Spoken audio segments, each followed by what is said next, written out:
Bloomberg Audio Studios. Podcasts, radio, news. The Stock Movers Report, your roundup of companies making moves in the stock market, harnessing the power of Bloomberg data. I'm Carol Massar along with Tim Stanovic, who only gets lost occasionally. Let's get to some stocks on the move today. Bloomberg News equities reporter Carmen Reinecke, who never gets lost.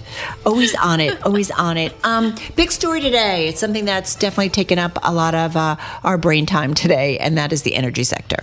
Yeah, so we're seeing some, winners and losers emerge. So I'm looking at shares of Constellation Energy, ticker CEG, and GE Vernova, GEV. So Constellation is down almost 12% right now. This is the worst intraday drop since April 4th. So, in the midst of Liberation Day tariff sell-off, GE Vernova on the flip side is up more than 6%. So basically, this is who traders are picking as the winners and losers from the emergency wholesale electricity auction. So that would require technology companies to pay for power. So an analyst said GE Vernova is the clearest winner from these plans, as PJM transmission and distribution companies will have less pressure on bills and potential regulated distribution. I would say TBD. This is tricky, and none of this stuff's going to happen overnight. That's exactly where I was. The auction hasn't happened yet either. How long does it take to? Right? How long does it take to get your hands on one of these gas turbines from GE Vernova? I mean, this one's been on fire for a while, too, this company, because there has been demand generally. Yeah. All right. Good stuff. We like that.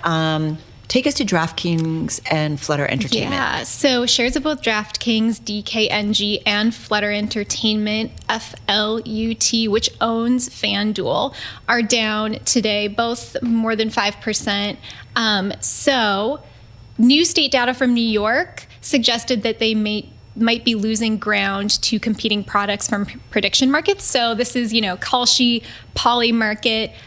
They obviously have a lot of stuff around financial contracts tied to the outcome of sports games. So it's just another way that people can be betting on this. Well, thanks to you guys in Bloomberg News, right? We've talked a lot about how the gambling, right, and the sports gaming side of the prediction markets, that's a big part of their business. What about even Robinhood's prediction markets? Yeah. Like you can buy stocks and do prediction markets on Robinhood too. I mean, this stuff's happening everywhere.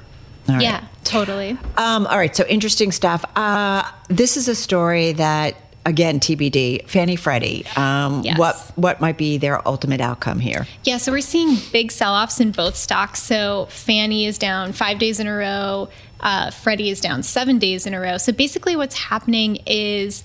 Fannie down 9.5%. Yeah, big drop today. Yeah. There's sort of mounting unease about the impact of Trump's policy moves, especially on the effort for these companies to IPO. So they've been in government control since the financial crisis. And some optimism that lifted the stock last year was this idea of an IPO. And so now with efforts to release mortgage finance giants, from the government control, people are just feeling a little bit unsure if that's really going to happen or what might, come next. Listen, this has been, I feel like, a difficult history, right? These quasi publicly traded entities, then not, and then what do you do with them? But I don't know. I don't know if you continue to make them as publicly traded entities.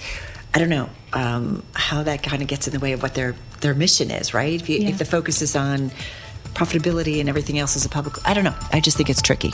So again. Definitely. The Stock Movers Report from Bloomberg Radio. Check back with us throughout the day for the latest roundup of companies making news on Wall Street. And for the latest market-moving headlines, listen to Bloomberg Radio live. Catch us on YouTube, Bloomberg.com, and on Apple CarPlay and Android Auto with the Bloomberg Business app.